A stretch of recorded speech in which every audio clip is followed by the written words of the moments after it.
Hello students, class 10th के बच्चों के लिए एक बहुत बड़ी खबर आ रही है कि दिल्ली के एक एनजीओ ने हाई कोर्ट में एक दलील डाली है कि जो सीबीएसई का इवैल्यूएशन स्कीम है उसको मॉडिफाई करने के लिए। जी हाँ, बिल्कुल बिल्कुल सही आप सुन रहे हैं इस बात को। ये जो क्लास 10th की जो सीबीएसई ने असेसमेंट्स का तरीका बताया था कि सीबीएसई कैसे इवैल्यूएट करेगा इस बार क्लास 10th के मार्क्स, उसमें जो एक हाई कोर्ट में एक प्ली डाली गई है जिसमें बोला गया है एनजीओ की तरफ से कि इसको मॉडिफाई किया जाए।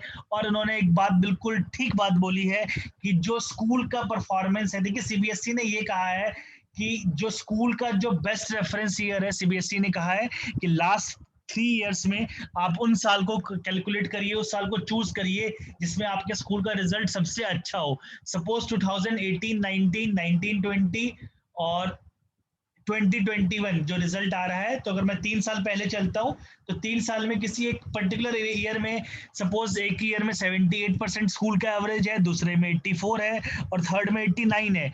तो आपने रेफरेंस ईयर 89 सपोज करना है और उस 89 रेफरेंस ईयर से आप लोगों को अपने स्कूल के बच्चों का मार्क्स को कैलकुलेट करना है, जिसमें आप पर्टिकुलर सब्जेक्ट में +-2 का मॉडरेशन कर सकते हैं।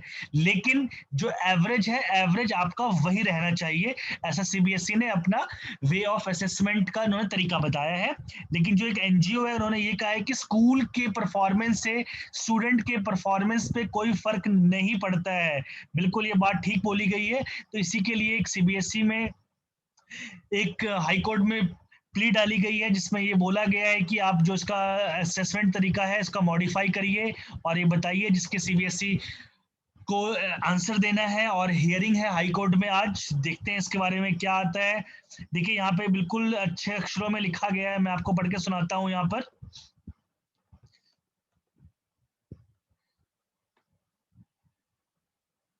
हाँ, ये देखिए, an NGO Justice for All challenged the assessment in the High Court. According to his petition, the moderation policy will be an injustice to the students as the performance of school is not related in any manner with the performance of the student. तो ये एक NGO ने डाला है plea. बिल्कुल ये बात से मैं एग्री करता हूं और आप सभी भी एग्री करते होंगे इस बात से कि जो स्कूल का परफॉर्मेंस है उससे स्टूडेंट के परफॉर्मेंस से कोई रिलेशन नहीं है।